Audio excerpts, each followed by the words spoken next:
Assalamualaikum warahmatullahi wabarakatuh. Apa kabar adik-adik sekalian? Semoga sehat walafiat. Baik, anak-anakku sekalian, untuk kali ini kita akan belajar lagi dengan materi gaya gravitasi dan gerak.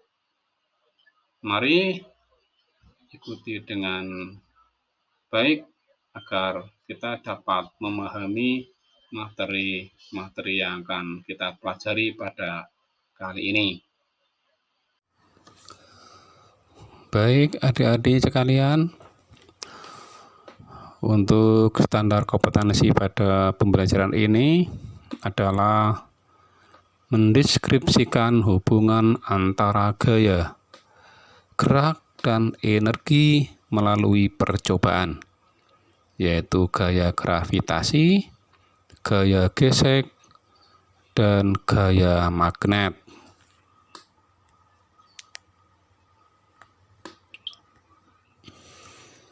Baik, kita pelajari tentang gaya dulu. Apa yang dilakukan oleh dua anak pada gambar di samping? Silakan dilihat, diamati.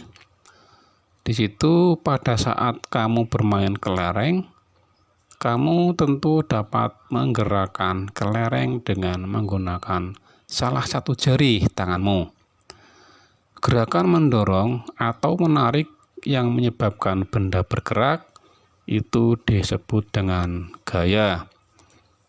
Intinya, gaya ditimbulkan oleh tarikan atau dorongan.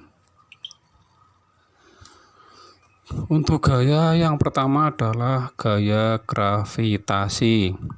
Gaya gravitasi adalah gaya tarik-menarik yang terjadi antara semua partikel yang mempunyai massa di alam semesta.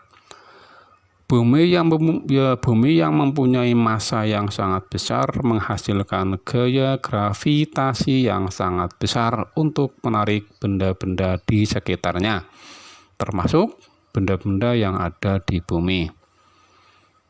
Gaya gravitasi bumi sering disebut juga gaya tarik bumi. Adik-adik sekalian yang berbahagia, kalian dapat melakukan percobaan tentang pengaruh gravitasi dengan cara yang pertama, remaslah selembar kertas dengan tanganmu, diremas-remas sampai dengan jadi bulat begitu ya. Kemudian yang kedua, lemparkan kertas yang telah diremas itu ke atas, dan setelah itu amati arah jatuhnya. Lemparan kertas ke samping dan amati arah jatuhnya juga. Jadi ketika kalian melempar ke arah atas, perhatikan jatuhnya kemana. Ketika melempar ke samping juga jatuhnya kemana. Otomatis kedua-duanya adalah nanti akan jatuh ke bawah.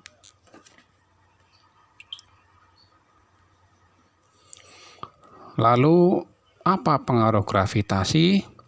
Gravitasi menyebabkan benda bergerak ke bawah. Satu contoh, buah yang jatuh dari pohonnya, air yang mengalir dari tempat yang tinggi ke tempat yang rendah, dan bola yang dilempar ke atas akan kembali jatuh ke tanah. Itu merupakan beberapa peristiwa yang menunjukkan bahwa gravitasi menyebabkan benda bergerak ke bawah.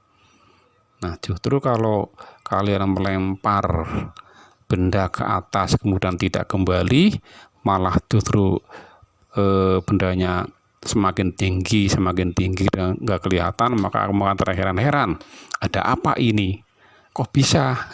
Ya, begitulah, itulah gravitasi. Itu pasti kalau kita melempar apapun ke atas pasti akan jatuh ke bawah.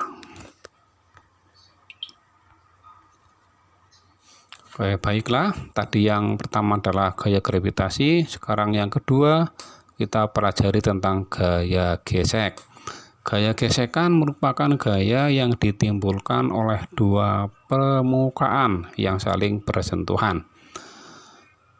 Semakin kasar permukaan benda, maka semakin besar pula gaya geseknya, sehingga benda terhambat atau sulit bergerak. Demikian sebaliknya, jika permukaan licin, maka permukaan licin gaya gesekannya terjadi juga kecil, sehingga benda mudah bergerak.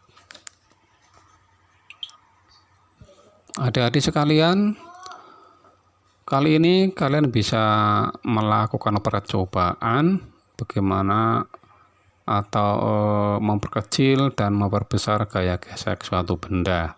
Dengan cara apa? Yang pertama, coba sediakan papan dan koin-koin karambol serta bedak, tabur atau pati kanji. Kemudian langkah kedua, letakkan koin-koin pada papan karambol.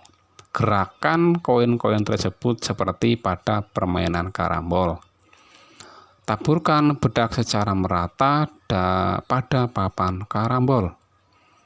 Gerakan lagi koin-koin tersebut dan perhatikan gerakan koin-koin saat papan ditaburi dan tidak ditaburi bedak.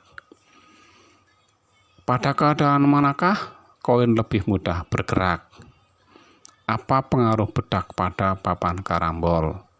Jadi dengan percobaan itu nanti kalian bisa lihat sendiri, bisa buktikan sendiri antara karambol atau papan yang ditaburi bedak sama yang tidak otomatis akan lebih licin ketika ditaburi bedak. Lalu bagaimanakah memperkecil dan memperbesar gaya gesek? Yang pertama, pemberian pelumas atau oli pada roda atau rantai sepeda agar gesekannya dapat diperkecil. Yang kedua, penggunaan pul pada sepatu pemain bola. Hal ini bertujuan agar gaya gesekan dapat diperbesar sehingga pemain bola tidak tergelincir pada saat berlari dan menendang bola. Kemudian yang ketiga, membuat alur-alur pada ban mobil atau motor. Apa tujuannya? Tujuannya adalah untuk menghindari permukaan licin pada jalan yang dilewatinya. Pada ban motor dan ban mobil terdapat alur-alur. Alur-alur ini bertujuan untuk memperbesar gaya gesekan antara ban dan permukaan jalan. Lalu, apa manfaat dan kerugian gesekan? Manfaatnya adalah yang pertama, membantu benda bergerak tanpa tergelincir. Manfaat yang kedua, dapat menghentikan benda yang sedang bergerak. Kemudian kerugiannya adalah yang pertama, menghambat gerakan. Yang kedua, menyebabkan aus. Oke, anak-anakku sekalian yang berbahagia, terima kasih sudah belajar bersama saya. Sampai jumpa di lain waktu. Assalamualaikum warahmatullahi wabarakatuh.